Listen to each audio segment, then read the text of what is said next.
exciting program. I'm going to stop here because I know that this is a packed program. So without further ado, please welcome Julie Woods. Hi, everybody. Thanks for having me back. As you may know, I live in Walnut Creek and work remotely for Los Angeles Superior Court. I have been giving this presentation to the LA judges for the last 2 years, to which I say, why not give it to the home team? Since I love you all and you're near and dear to my heart, and I'm happy to be home.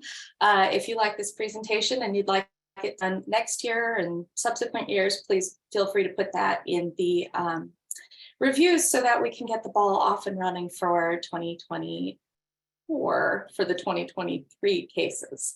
So here we go. Let's make this memorable and fun, because that's what I truly believe law should be, however important it may be at the same time.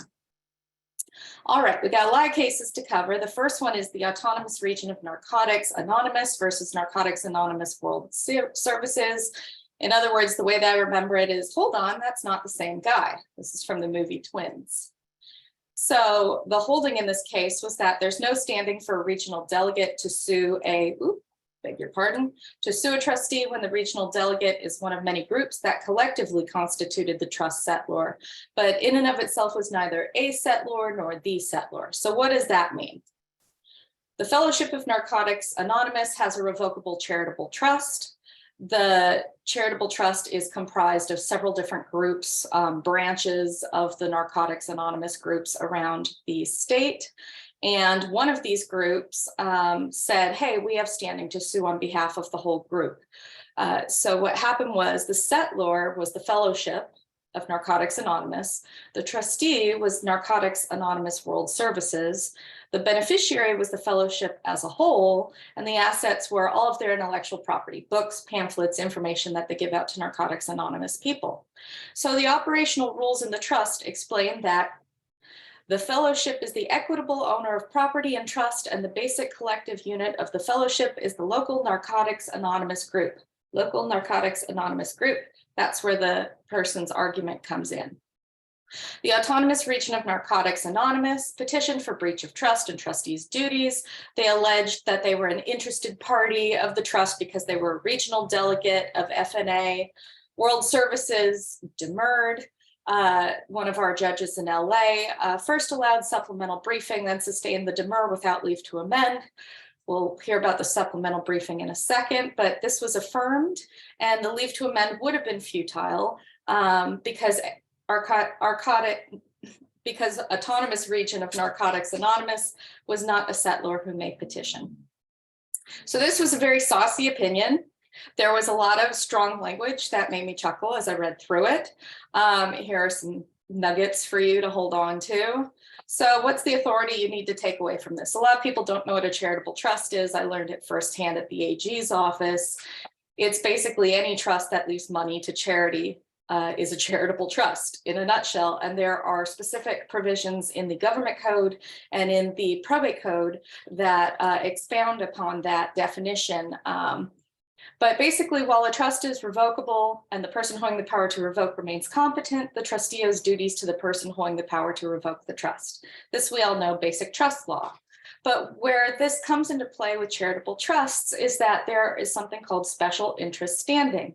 So a charitable trust may be maintained by the Attorney General because they oversee all the trusts, or any appropriate public officer, or by a co-trustee or successor trustee, by a settlor or another interested person, Probate Code Section 48, the catch-all.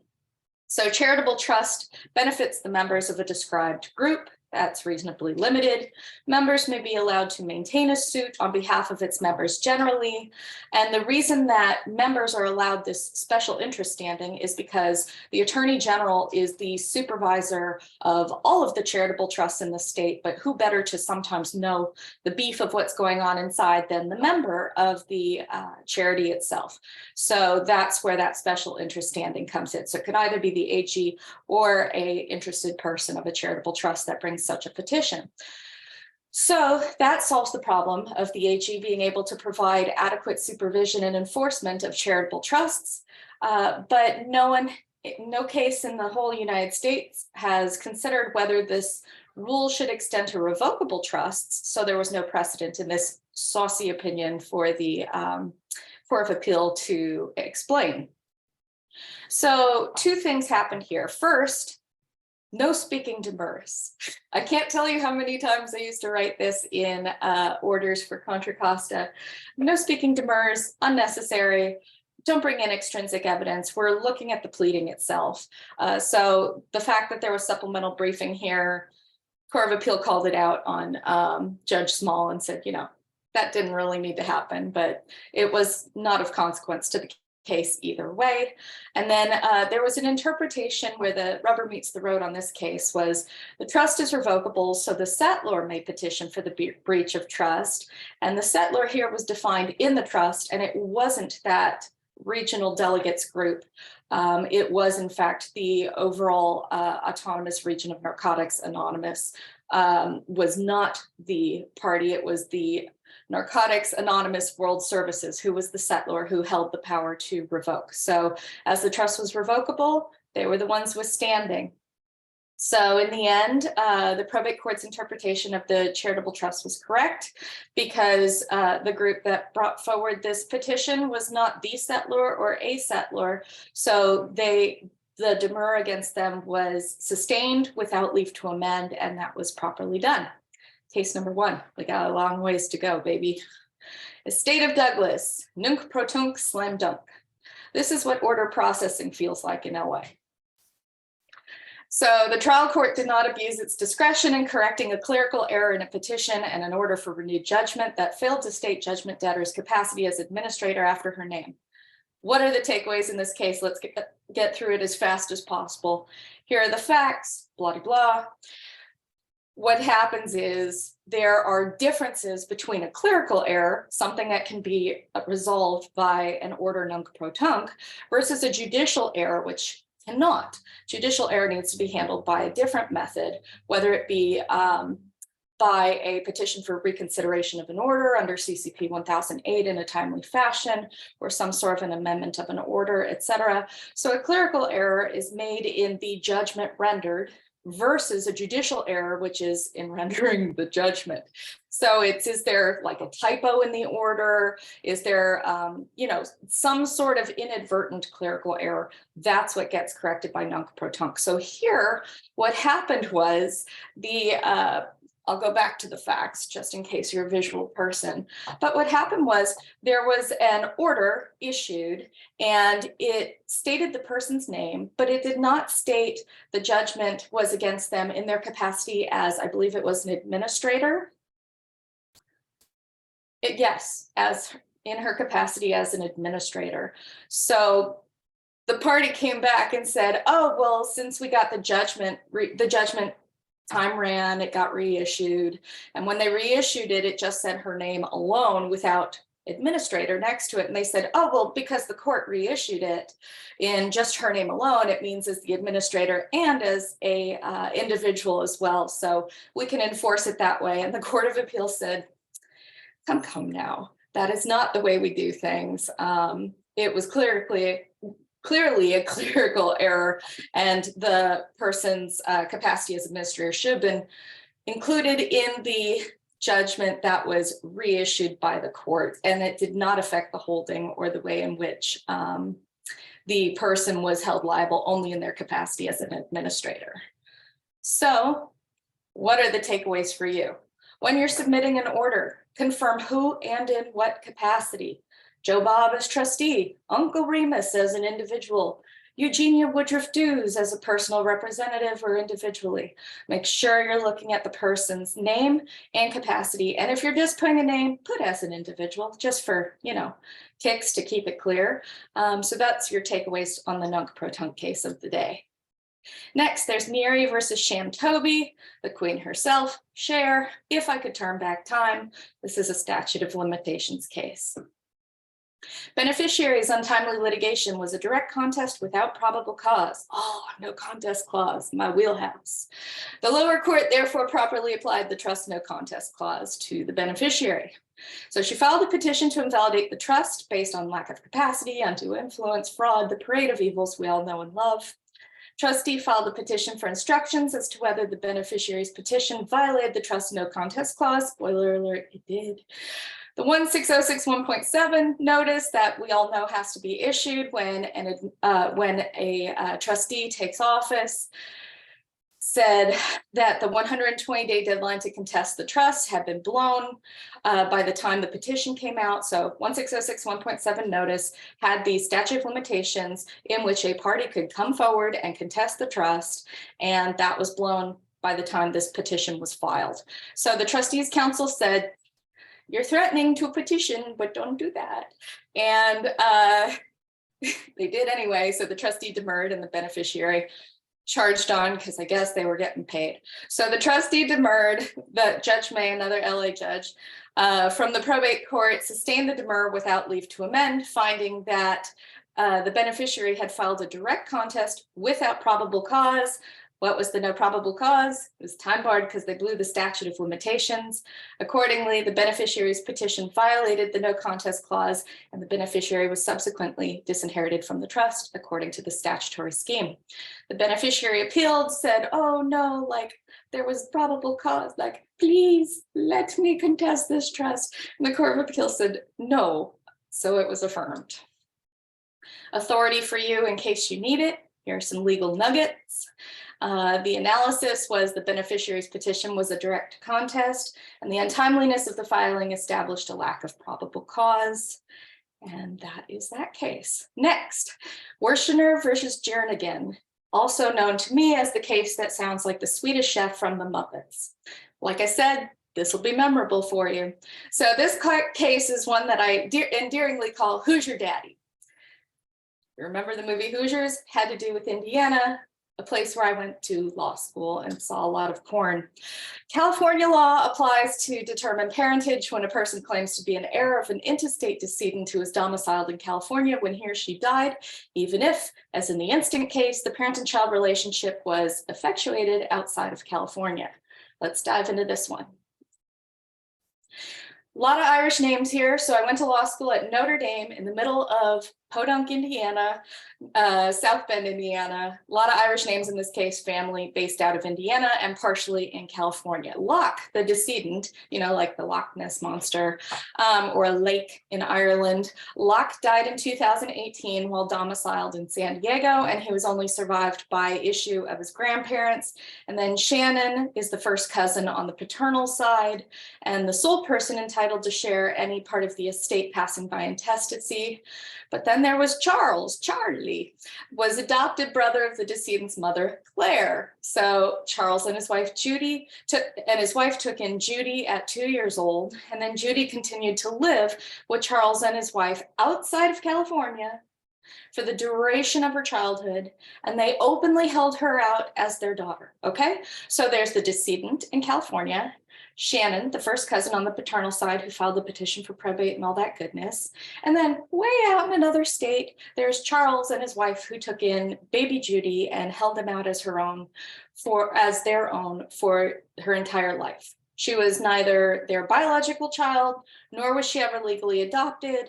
And Charles was domiciled in Indiana when he died, and they took in Judy when they were domiciled in Kentucky. So Judy goes, I get a piece of the pie. And Shannon goes, no, get back. So the question is whether Judy is an intestate heir of Locke to share the estate with Shannon. Got that? Happy St. Patty's Day last week. Procedural history, Shannon filed a petition for probate. Then she filed a petition for first and final report and waiver of account saying, gimme, I get it all with that accounting. And Judy showed up and said, tut, not yet. I get some, and she laid out the family tree.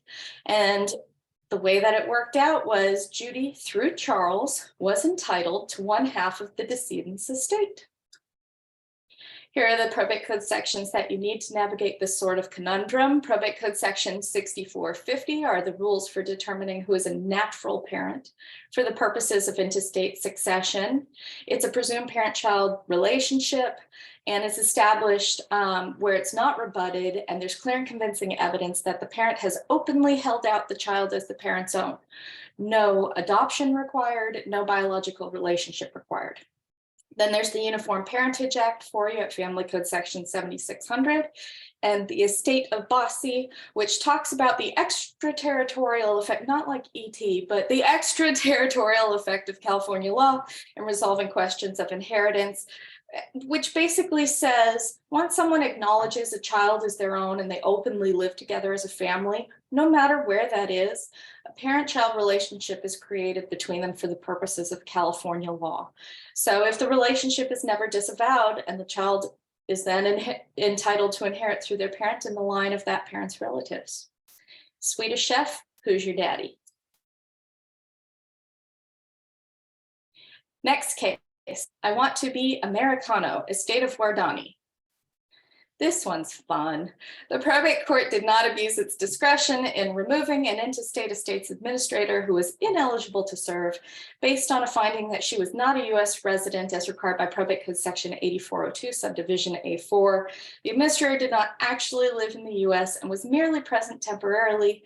U.S. residency is not established by mere connections alone. So what happened here was there was husband, wife, and husband's daughter from a prior marriage, but because we all know that blended families work out really well in probate for the most part. So the husband dies, the wife petitions for probate, the wife checks a box saying, I'm a US resident, and here's my PO box address in California, and she's appointed as administrator, which means it's an intestate estate, no will for those of you who are new to probate. So husband and wife had sold their California home and moved to Mexico together, intending to retire there, and they lived there full time until the husband died. The wife returned to California for visits thereafter. She went back and forth between Mexico and California, and she didn't plan to move back into the United States until the probate was over. Okay, let's pause, record scratch, freeze frame. Wife and husband moved to Mexico, established their domicile there. Husband dies. Wife comes back and forth between California and Mexico going, yeah, I'm a resident of the United States. Please appoint me as administrator. And we all know that if you're not a resident of the United States, you cannot be appointed as a personal representative of the decedent's estate. That's the trick here. So the court found out the wife wasn't a US resident and said, you're removed. And the wife said, no, that's not okay. I still have plenty of connections to California, and appealed, and the Court of Appeals said, no dice. Under Probate Code Section 8402, it requires the administrator to be a resident of the US, and they're not competent otherwise. The wife's arguments were, well, I had a double life, I went to and fro, this, that, and the other. And the Court of Appeals found that based on the preponderance of the evidence, she was not a California resident. She never lived anywhere near where the PO box address was.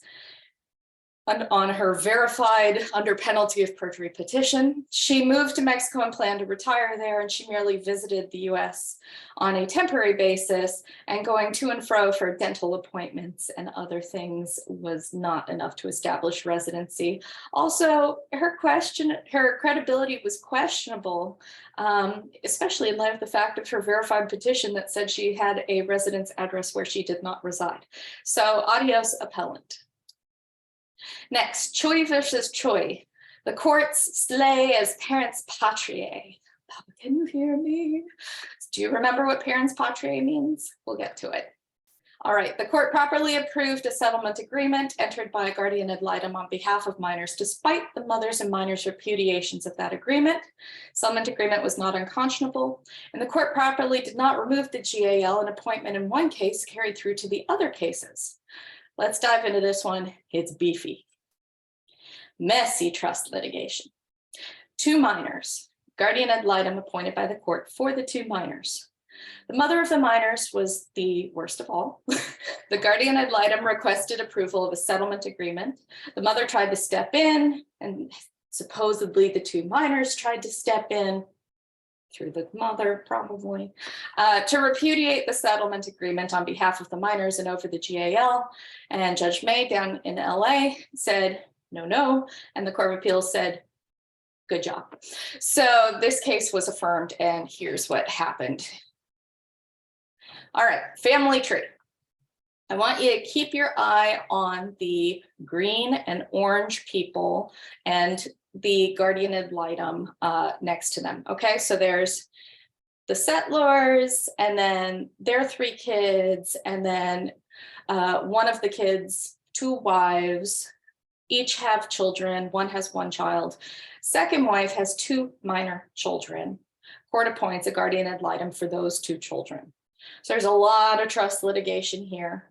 We're not going to go through the facts in detail because we only have an hour today. But what happened was there was a trust litigation trial. A guardian ad litem made an agreement, which the mother refused to sign. And then there was a motion to enforce the settlement agreement, lots of motions, all the jazz. The second guardian ad litem agreement came out and the court said, this one's better. So then there was a repudiation of the settlement and the first guardian ad litem's agreement. So the mother of the second wife, mother of the 2 minors, filed an amended and supplemented notices of repudiation of the settlement agreement in her capacity as a parent and guardian of the minors. And even though they had a guardian ad litem appointed at the time, very messy, all these cross petitions, lots of oppositions, lots of stuff going on.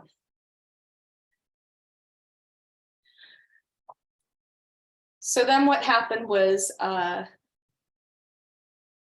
the court consolidated its rulings. The guardian ad litem, Chen, filed a petition to approve the second guardian ad litem agreement and also filed a petition remove the mother as the minor's GAL in all related cases and have Chen, the guardian ad litem, appointed as GAL and the mother like out of the picture in terms of looking after her children as a possible GAL. And the mother demurred and said, no, these are my minor children. You're only guardian ad litem in one of these several related cases. And the court instead issued a consolidated ruling and overruled the mother of the minor's objections. Although a parent would generally have the right to object or repudiate, she's precluded from doing so here because her objection is inconsistent with the minor's interest, is what the trial court found. Plus, the mother had waived her right to bring claims for minors in one of the settlement agreements that were underlying this dispute. So the court dismissed or denied without prejudice the mother's petition for removal of the court-appointed counsel as guardian ad litem. And the ruling stated that the co-trustees and the mother of the minors lacked standing to challenge the guardian ad litem's petition for approval of the second agreement, and the court approved the second guardian ad litem agreement. Christine filed a motion for new trial. Christine, the mother of the minors, filed a motion for new trial, which was denied, and a motion for reconsideration, which was denied. And Christine and the minors each filed appeals, and the guardian ad litem filed a notice to dismiss the appeals, which was also denied, and the Court of Appeal affirmed and opined as follows. So the issues here were, did you get all that? We skipped through a few bits. So go back and review the slides if you need. Granting the co-trustees' motion to enforce the settlement agreement an error because it was unconscionable? Also, did the probate court err in approving the second guardian ad litem's agreement? What about the mother's repudiations? What about her kids' repudiations? And then did the probate court err in denying Christine's petition, the mother's petition, to remove the court-appointed guardian ad litem? And the answer to all was no error, clean as a whistle. So first, they talk about unconscionability of the settlement agreement. Here's the interesting part. They talk about in guardian ad litems, the principles under Probate Code Section 1003. The court is not required to appoint a guardian ad litem for minors in proceedings, but the court may, on its own, sua sponte, or on request of another interested person, appoint a guardian ad litem for a minor if the court determines that representation of the interest otherwise would be inadequate. In other words, it's in the discretion of the court. If we need an independent opinion, we'll appoint a guardian ad litem court-appointed counsel. In the absence of a guardian ad litem, however, here's the part that you highlight. The court is the guardian of the minor, and the guardian ad litem is appointed, if at all, merely to aid and enable the court to perform that duty of protection. So the court is the super fiduciary, the super guardian ad litem, looking after the interests of these minors. The court can appoint on its own, or if someone else asks, a court-appointed guardian ad litem to help aid it in its function of looking after the interests of the minors. The court is protecting the minors, parents patriae, back to first semester of law school. So the application here was the mother argued her 2 minor children were pro pers before the appointment of a guardian ad litem. And the Court of Appeal said no. She tried to pull all this jazz with the kids before the court-appointed guardian ad litem came in. And the Court of Appeal said, even before the court-appointed counsel Chen came into this as guardian ad litem, the court was sitting as a fiduciary of the minors, as the guardian of the minors, and the court made its decisions, and those will not be undone here. So there was no import that in all these related cases, the court-appointed guardian ad litem was only technically appointed in a few of them and not all of them, because regardless, the court was making its own decisions in parens patriae to protect those minors. So the takeaway of what you need to remember here is that the court is looking after minors. It's not just deferring to the guardian ad litem or court-appointed counsel who may be appointed for the minor. It's the court making its decision based on recommendations that it takes into consideration. And then they talk about repudiations, which is what the mother and the children tried to do of some of the settlement agreements, but we'll leave that there because that's not the real meat and potatoes that I want you to take away from this case today. So you can review these slides at your leisure. And the conclusion here was that the agreement wasn't procedurally or substantively unconscionable. Even though the guardian ad litem was not appointed in all the cases, it didn't mean that the minors were representing themselves, or that the mother was representing the minors, or that things wouldn't be effective because the court was doing so as the overall guardian. The mother would have had deference to repudiate the agreement, but she had a conflict of interest that precluded her from doing so here, and that the minors' repudiations themselves fell within the except as otherwise provided by statute exception to the rule that allows minors to disaffirm a contract before reaching the age of majority. So think of like child stars and how they can sometimes disaffirm a contract when they're still a minor. It's more for usage like that, but here the repudiation didn't fall under that part of the statute. So the guardian ad litem did not have a conflict of interest. Chen, the court-appointed guardian ad litem, did not have a conflict of interest that required removing him as the minor's GAL in proceedings concerning the trust. Got all that? Good, the slides are there for you. Next is the estate of Jones. I like to remember this one as a little-known song by the Byrds. For every contract, term. So what happened here? Decedent's former wife settled claims with the trustee of decedent's trust in a stipulated judgment. It said the trust shall pay her $3 million as a settlement of claims, and the $3 million shall be paid out of escrow from the sale of a real property. 2 separate terms. Got it? Escrow fell through. Of course it did. That's why we're here. Trustee never paid the wife's $3 million. The wife petitioned to enforce the stipulated judgment, and the probate court found that the collapse of the sale voided the promise to pay, which was a condition precedent, and the wife appealed. Ooh, reversed and remanded. Trial court didn't handle it properly here. Let's see what happened. Contract principles apply in interpreting stipulated judgments. So all those little stipend orders that you submit to the court, contract principles apply to them. There was not a condition precedent here. There were 2 separate sentences. Trust shall pay her $3 million as a settlement of claims. Sentence 1. Sentence 2.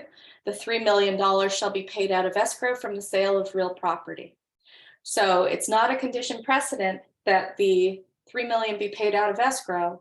It says unequivocally in one clause, the trust shall pay her $3 million as settlement of the claims. There it is. So there were 2 separate sentences, 2 independent promises, no link between the sentences and no contingency. She's obligated to pay under the first sentence, and the second sentence merely says a method, but it's an independent promise in the first sentence. So it's a binding, enforceable agreement, term.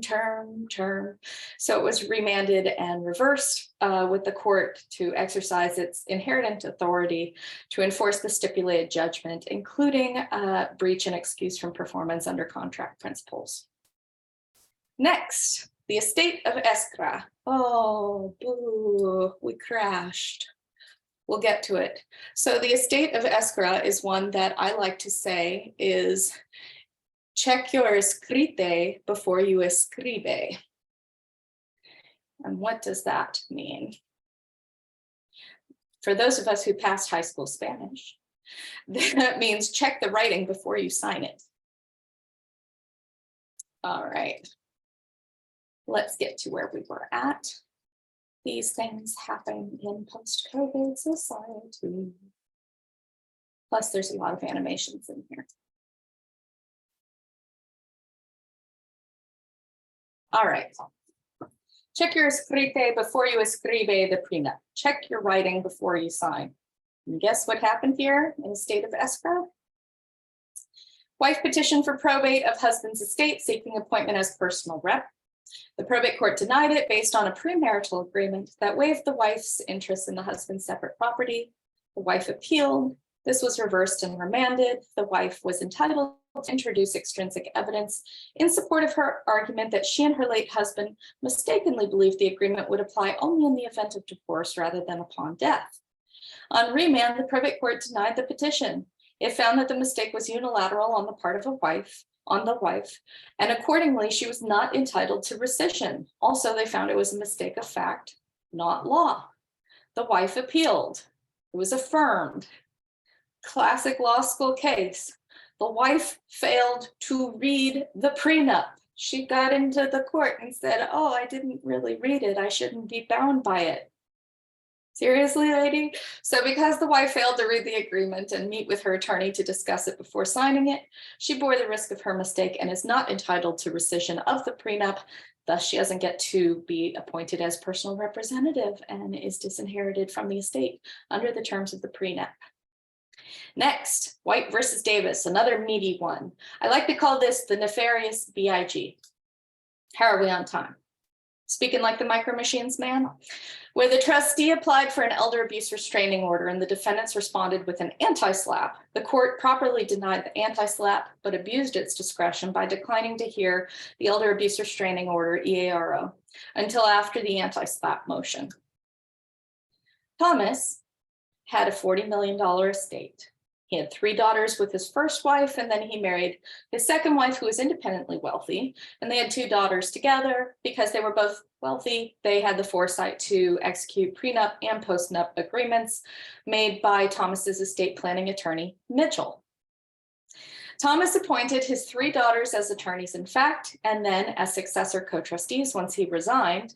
But then after he resigned, he signed an amendment drafted by his estate planning attorney, which made the living trust irrevocable and unmodifiable without the written consent of Thomas and his daughters. There had been no issues regarding Thomas favoring his biological heirs during the first 6 years of his second marriage, and he later became intellectually impaired and susceptible to undue influence. He fired his estate planning attorney since his wife was interfering with their relationship together. So Thomas's daughter, one of the co-trustees, filed a petition for appointment of a conservator of Thomas's person and estate.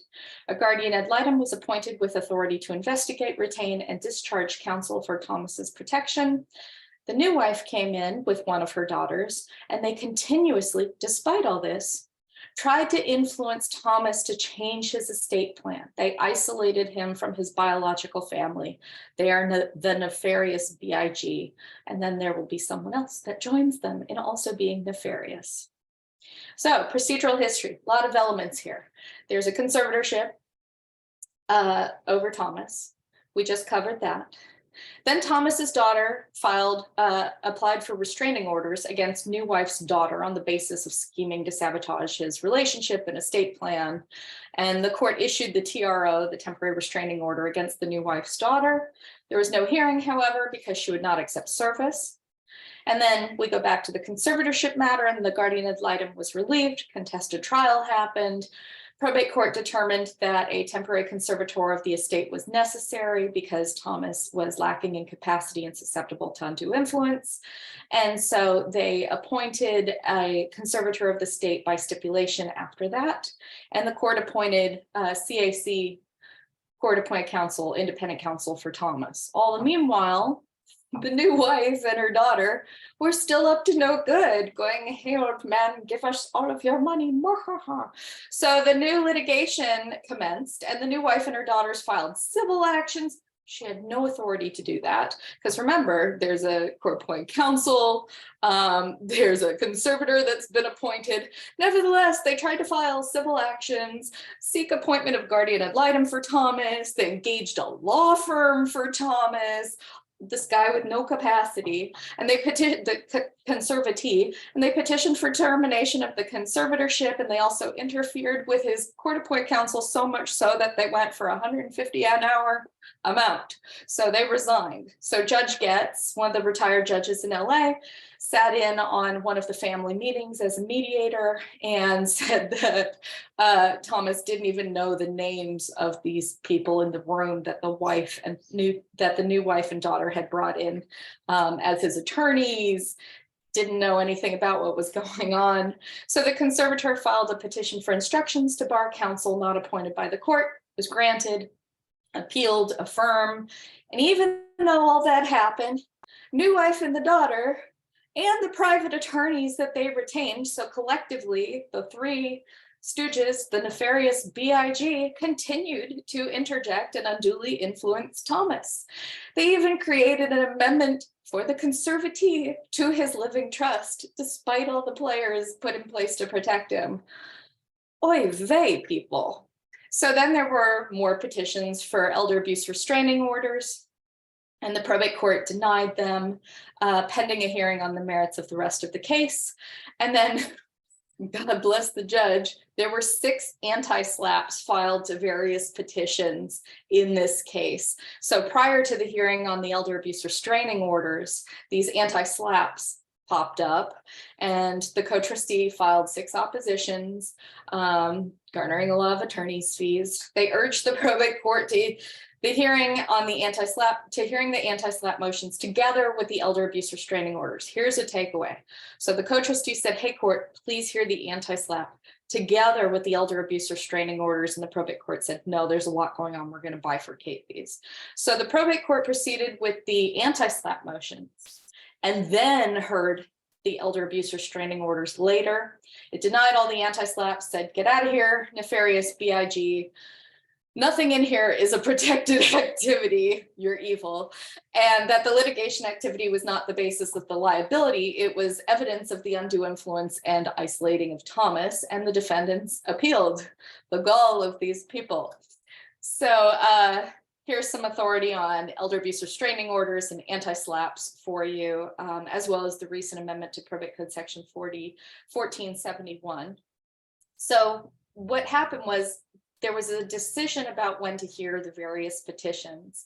Like all rulings implicating how a court manages its courtroom calendar and docket, that's reviewed for abuse of discretion. So what happened here was 2 things. First, when there's an elder abuse restraining order filed, that usually means that something time sensitive is going on that needs to be stopped or addressed. And so the fact that the court put over the EAROs until after the anti-slaps was a mistake. Nevertheless, the anti-slaps were correctly denied. And here's the key quote in yellow and italics for you, if you're colorblind. So the defendant's litigation activities merely evidence their nefarious action to control Thomas through isolation, confusion, and mental suffering designed to overcome his free will. So here, the elder abuse restraining orders were not, slappable, because they did not arise out of defendant's protected activity, but out of their actions to unduly influence Thomas regarding his decades-long estate plan. So they failed to meet their burden with respect to the first prong of the anti-slap analysis. So the 2 takeaways here are, if someone's nefarious actions that caused litigation are the cause of litigation, then an anti-slap probably won't hold up on the first prong, because it's not the litigation itself that causes that. So brief review of anti-slaps, just in case you don't remember.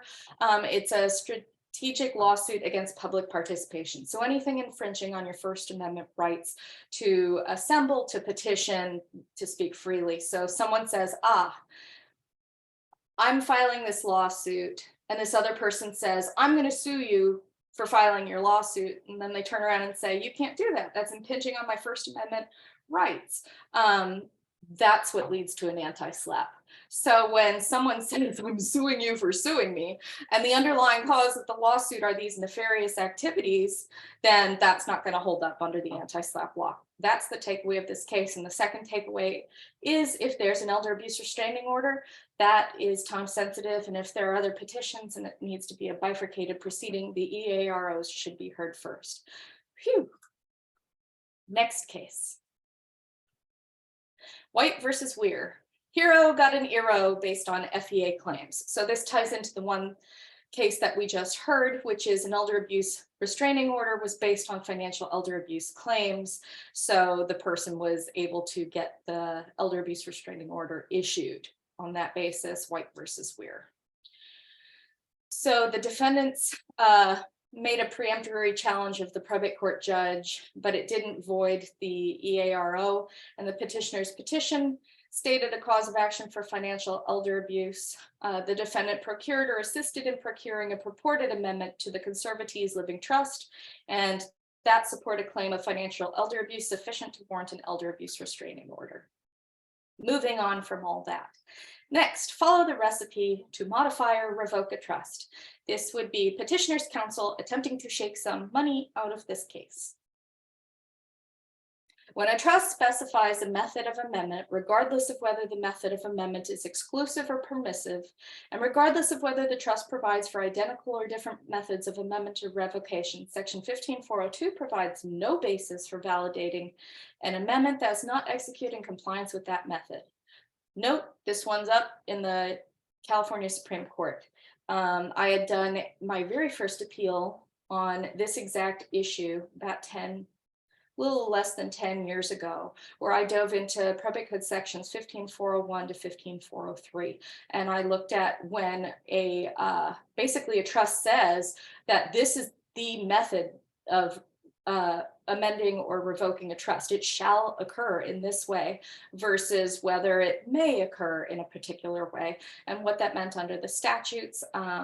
But that firm settled that case instead. And here we are. So husband, wife, and daughter, husband creates a trust, and the trust says, any amendment, revocation, or termination shall be made by written instrument signed with signature acknowledged by a notary public by the trustors making the revocation, amendment, or termination and delivered to the trustee. Husband and wife sign the amendment. Husband dies the next day. It is not notarized. Wife petitions to construe the amendment as valid, and the probate court concludes that the amendment is invalid because it's not notarized. Trusts don't have to be notarized under the law. However, here, the trust had written into it that it had to be notarized by a notary public. So the procedural posture was the Court of Appeal affirmed. There was one concurring justice, and the petition for review has been granted. So remember, this opinion is subject to change depending on what the Supreme Court finds. But here's the authority I just spoke of. Here are a couple of the cases. And when a trust specifies an amendment procedure, a purported amendment made in contravention of that procedure is invalid. That's your takeaway, the third main bullet point. When a trust says, this is what you have to do to amend or revoke me, that's what you have to do. Because the first golden rule of trust law is follow the trust. And to the extent that the trust doesn't state or is invalid for any reason, then the probate code comes in and fills in the gaps. So if the settlors intended and wrote something into the trust, that's what you're supposed to follow. Here, it required notarization. That didn't happen. And so they were not entitled to cast aside that procedure. And the court said the trust is not valid. That was affirmed. Trust amendment is invalid because it wasn't notarized per the exclusive method stated in the trust for modification. So we'll see what happens. I have a feeling this is going to be affirmed even higher up, but they're going to probably finally do a deep dive of probate code sections 15401 et sec. Yay. Why was review granted? Because another opinion came out that kind of sort of, fought with it a little bit, and they're talking about reservation of rights, what may amend or revoke in a particular way. This goes back to the initial conundrum I saw 10 years ago of the may versus shall provision in the amendment and revocation. And it says, In that opinion, section 15402 cannot be read in a vacuum. It does not establish an independent rule regarding modification. It recognizes the existing principle that a power of revocation implies the power of modification. The method of modification is therefore the same as a method of revocation unless the trust instrument provides otherwise.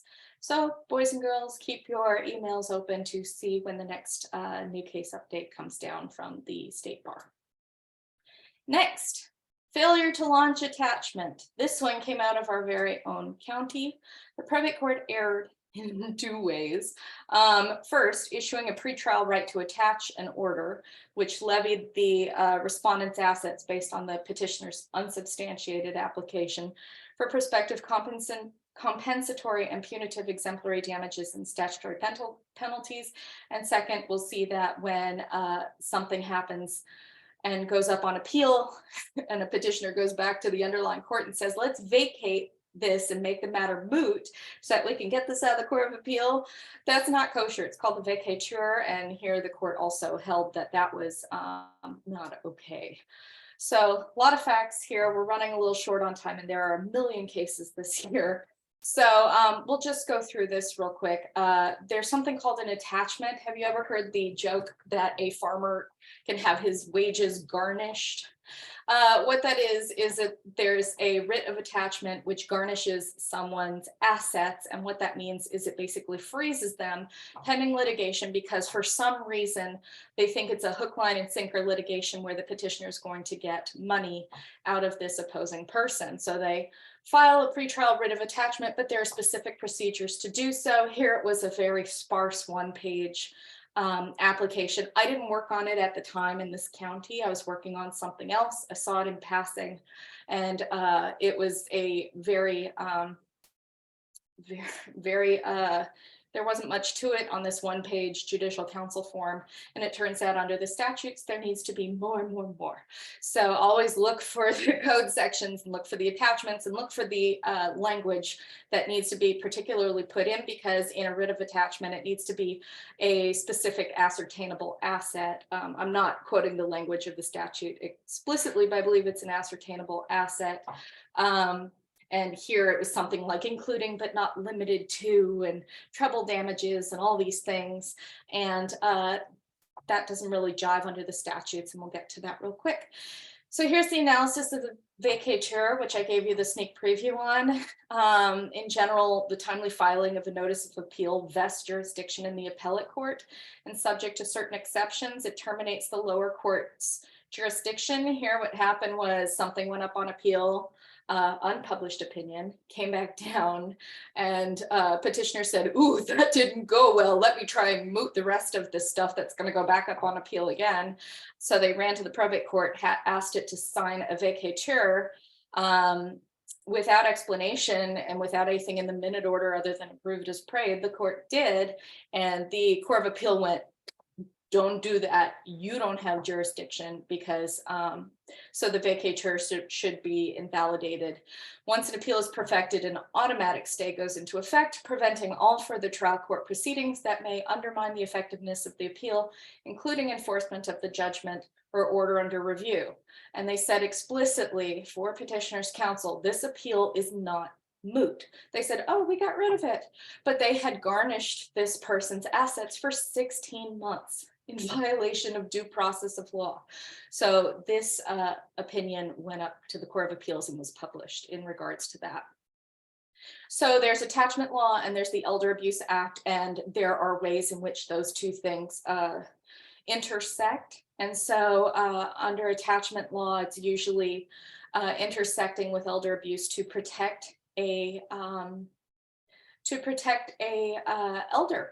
Here, the elder had died. It was the classic recipe of elder, married wife, close to the elder's death. Elder's wife started selling off all of elder's assets. Daughter comes in and goes, oh no, she's doing something wrong. She shouldn't have married my dad. She shouldn't be selling off the assets. Quick, stop all the bleeding. And in this case, what had happened was the court found, the Court of Appeal even found, that the wife was legitimate, the estate plan was legitimate, and selling off all those assets was legitimate. So here the attachment law should not have, the attachment should not have issued in this case. And we have just a few more minutes, so we'll skedaddle through this. But the authority is here for it when you need it. To check out Welfare and Institutions Code 15657.01 regarding prejudgment writ of attachment. And then one of the takeaways of this is whenever you're dealing with attachment law and elder abuse, you not only have to follow the elder abuse statutes, of course, but you also have to, by the letter of the law, follow the attachment statutes as well. So double the statutes, make sure you've done everything right. And note that if you're gonna get some sort of attachment over someone's property, you must very closely follow due process. And there are notice issues related to that because you are freezing a person's assets. And here, this new wife had all her bank accounts frozen for 16 months. Can you imagine? So that's what happened here. And also a demand for punitive damages, treble damages, 859 double damages, all the damages. That's not a claim for indebtedness that should follow under a writ of attachment either. So it's only for particular damages that are ascertainable at the time, and it must be pled in a particular way according to both statutory schemes and the language that you put on that very simple judicial counsel form, which should have with it a verified complaint and other attachments.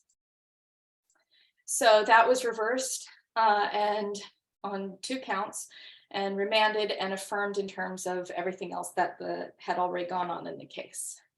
Next is Parker versus Schwartz, Nacho Records, My Records. Here, basically what happened was a former temporary conservatee went back to their former temporary conservator, who's a certified licensed professional fiduciary, and said, hey, give me all of my documents relating to this case. You have them, I want them, and they should fall under the probate code section 850, all of the personal property of my estate. And the Court of Appeals said, no, 850 actually only deals with title to certain types of property, and that's not what's meant here. And furthermore, this request reads more like a discovery request than an 850 petition, to which I go, were they trying to get around privilege? Now, I didn't think that there was a bad argument made here. One of my favorite cases that I took to this firm called Moeller versus Superior Court talked about how in the office of trustee, back when I worked there, so in the office of trustee, all of the documents that the trustee utilizes follow that trustee to the next trust. They follow the office of the trustee. It's a pretty good argument, not bad here. Same thing in FTIC versus Klein, which was a preceding case from LA that kind of said the same thing, but here the Court of Appeals said no dice, because first of all, this isn't a trust case, this is a conservatorship case. And second of all, they don't address the threshold issue of whether the section 850 may be used to request such documents, and the court held no, because it's meant for title of personal property and real property.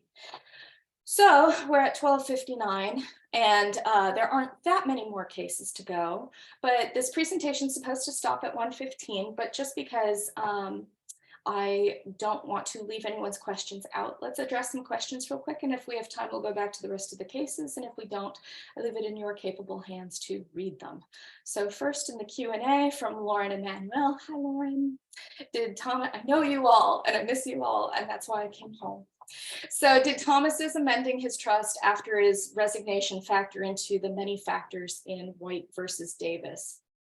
At the time that he had amended, this is from rote memory, I read these cases a few months ago, but when Thomas amended his trust, he still had capacity and was not being unduly influenced at the time. And I believe that that amendment had kind of doubled down on his prior estate plans and solidified it. So when he amended his trust and then later resigned, I don't believe that became like an overriding factor there. In the chat, CCBA, we've got that question. Okay, that's it. So we march on. So next, Welch versus Welch, waiver spousal rights goodbye. This was a very complicated case I'm going to make very quick and easy for you. You're welcome. So when one spouse dies during dissolution proceedings, But after a marital settlement agreement has been entered, but before the final dissolution decree, the surviving spouse effectively waived the right to inherit under the terms of the marital settlement agreement. So what happened here? Spouses separated, then they filed for divorce, dissolution proceedings. There's a mediation, a marital settlement agreement, and then they got into some disputes over the marital settlement agreement, but the agreement was still holding water at the time that the spouse died. So then probate proceedings commence, and it's spouse against divorcing wife, or divorcing husband. I believe it was a male surviving spouse in this case. So the probate court held that the surviving spouse did not waive his rights, and the Court of Appeal reversed and remanded. So here's the crux of it. When you're looking at a waiver of rights by a surviving spouse, there is like key language or language of like kind at Probate Code Section 140 that says this is what constitutes a waiver of all rights by a surviving spouse. And I gave you the snippet there. And then there are also other rights that a surviving spouse may waive. So there's surviving spouse waives all rights, and there are particular rights that a surviving spouse may also waive in a dissolution proceeding or a prenup or otherwise. So there's a definition of surviving spouse, which no one disputed that there was a surviving spouse here because they died. The first spouse died while the dissolution proceeding was still ongoing. The only thing that had been really finalized was the marital settlement agreement. So there was a surviving spouse here, but then according to the case law on marital settlement agreements and the language that's required as a waiver of rights by the surviving spouse had already given up their rights to both petition for their statutory share of an omitted spouse in the estate plan and to be appointed as personal representative under the waiver of all rights language. So it was not a complete property settlement and the dissolution case wasn't finalized. However, that agreement did waive the spousal rights goodbye. So the marital settlement agreement controlled the surviving spouse had waived his rights, I was right, in the decedent spouse's estate. So to all the people out there who actually read the terms and conditions, this one's for you. Son gets it all. Next, Bruno versus Hopkins. We don't talk about Bruno's payout. After losing a trial that found a trust wasn't forged, the daughter was liable to pay the mother's and respondents' attorney's fees and costs well in excess of their own share of the trust, because the daughter that said, you know, this trust is forged, acted without a reasonable basis in filing her claims, brought the proceedings in bad faith, and statutes authorize such award for fees and costs. So I went to this trial for one day and I saw part of it, and the judge sat there like this the entire time. So to no surprise at the end of the trial, the judge found that the trust that the petitioner alleged had been forged was not indeed forged. The expert's argument went something like this. I'm going to make it funny and not entirely accurate, but see this trust here? We're going to stain it with tea and take a match to the edges and look at where the staples have been taken out and replaced. And because of these aged factors, we're going to allege this trust has been forged. And the court did not believe the expert's testimony. By the way, that little caricature that I just painted for you came from some 8th grade project of making a treasure map. So staining with whatever agents and making a document look older than it is. So here's what happened here. There were 2 parents, 4 daughters. 2 of the daughters, the parents really wanted to provide for with the remainder of the trust. And 2 of the other daughters, the parents gave each a $200,000 gift. At the time they created the trust, it ended up being about equal for all 4 daughters. However, as time wore on, the trust became $4 or $5 million. And the 2 $200,000 pecuniary gifts, which are often mistakenly called specific gifts, but remember children, it is pecuniary gifts. The $200 gift stayed the same, and one of those 2 daughters said, "This isn't right," and the other daughter said, "I'm not going to contest this because I know what mom and dad intended." So father died, mother served 1666 1.7 notice like late, and daughter was just like, oh, she has things to hide. and filed a petition to compel the trust in the father's will, hired experts to analyze it, and they all went, yes, it's forged, we believe you. And the daughter amended her petition to add removal of her mother as trustee and declare the trust instrument a forgery. So what happened? There was a trial. The daughter lost, fighting over her $200,000 gift, wanting more. She not only lost, but she was held on the hook for $1 million of attorney's fees and costs. Ooh, ouch. $1 million of attorney's fees and costs, which well exceeded her share of the $200,000 pecuniary gift in the trust, to which the law firm appealed, and the Court of Appeal affirmed. The law firm argued a couple of things, but one of which was, oh, why should she be liable for trust and for fees and costs exceeding her share of what she actually got in the trust? And the court said, that's not what the law says here. So the probate court found that the daughter didn't meet her burden of proof and shouldn't take anything by way of her petition, and granted the motion for costs. Here were the appellant's arguments. Probate court erred in ordering her to pay fees and costs in excess of her potential share of the trust. It also erred when it found that she instigated the litigation in bad faith or without reasonable belief she would prevail. Here's the authority you need on fees and costs. Take a look at Pizarro versus Reynoso, which came out a few years ago. And probate proceedings are statutory in nature. So you got to go to your code book and look for the authority under which you seek things, which the case law then interprets to fill in those gaps.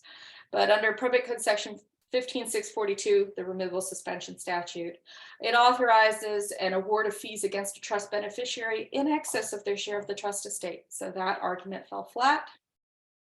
And the trial court can order a party who failed to admit the truth of a matter in an RFA to pay the costs according to proof, including the attorney's fees. And here the probate court said, you know, the Court of Appeal sided with the probate court and said, just because you hire an expert that says what you want them to say doesn't mean that the expert is reliable and giving a reliable opinion. So here they found that it was bad faith. And the quote was, a party cannot rely on a plainly unqualified expert or a sham opinion to avoid the cost of proof of sanctions. Something about the state of the evidence must make the party's reliance on its own expert opinion unreasonable. Whether a party has a reasonable ground to believe he or she will prevail necessarily requires consideration of all the evidence, both for and against the party's position, known or reasonably available. So if you have a client that says, this is my position, you better make sure, you know, as their attorney, that you look at it and go, is this a reasonable belief on which you can proceed with litigation? Are you hiring qualified experts to opine, or just people that are going to issue a sham opinion? And be mindful always of attorney's fees and costs, and always read your client. I always used to talk about the cost benefit analysis of proceeding to trial, proceeding to litigation.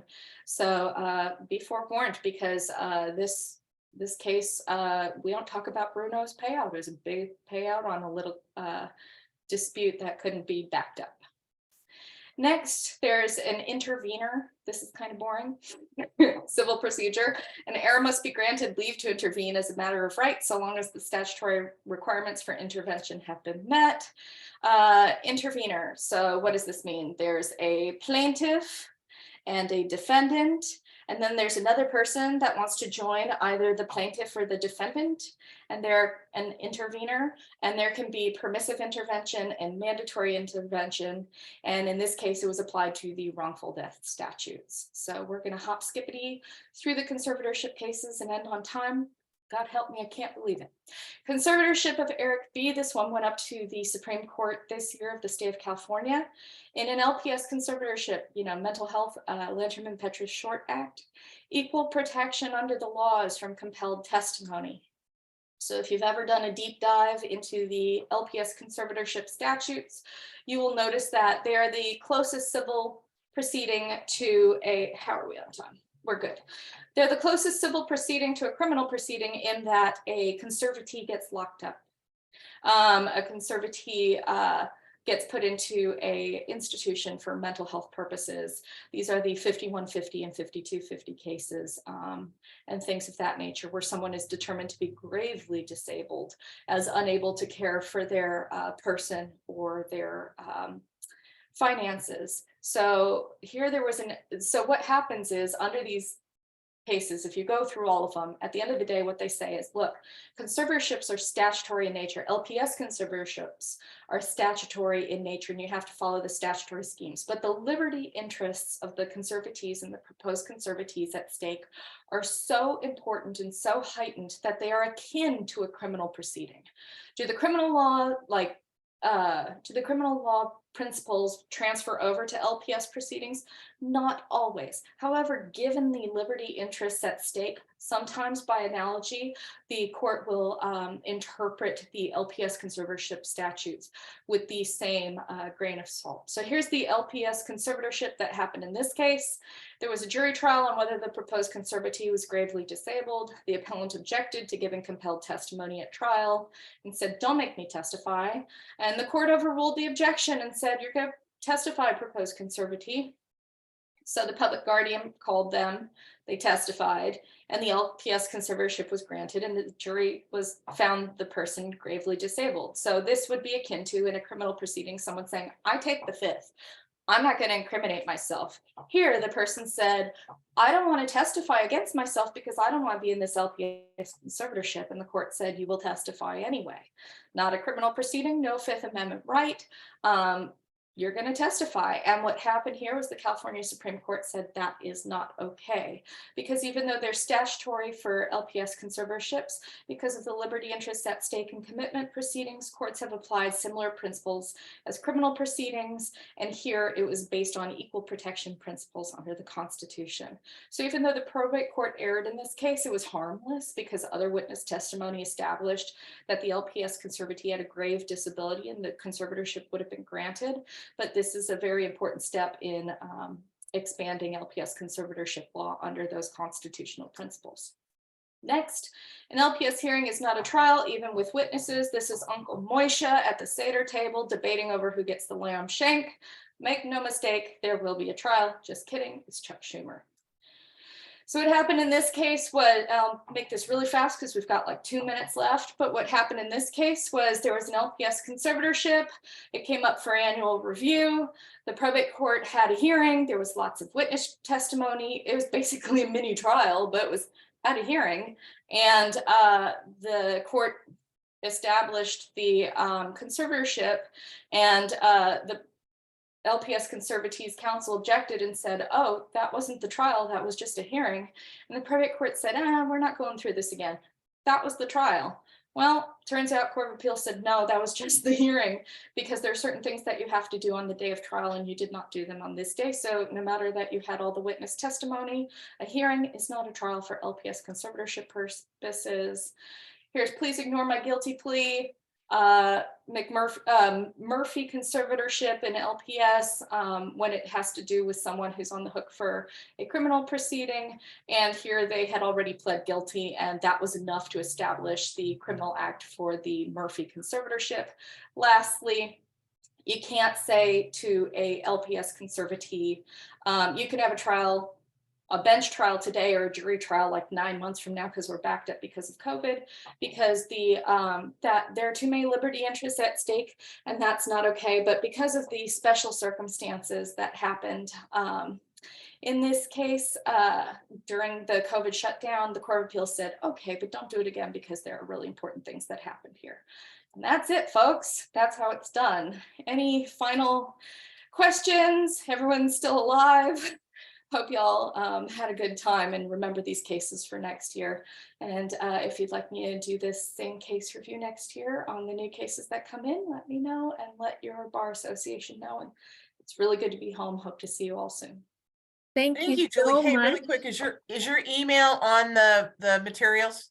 You can look me up on the California Bar website. Some of you have some of my emails, and there's always one on the bar website, so it changes from time to time. So please look me up or reach out to me. However, Okay. if you have my phone number, that's fine too. But it's good to see you all remotely. Okay, and just as Anne put into the chat, the materials will be sent to you, so you'll all have a chance to take a look at the materials that Julie put together.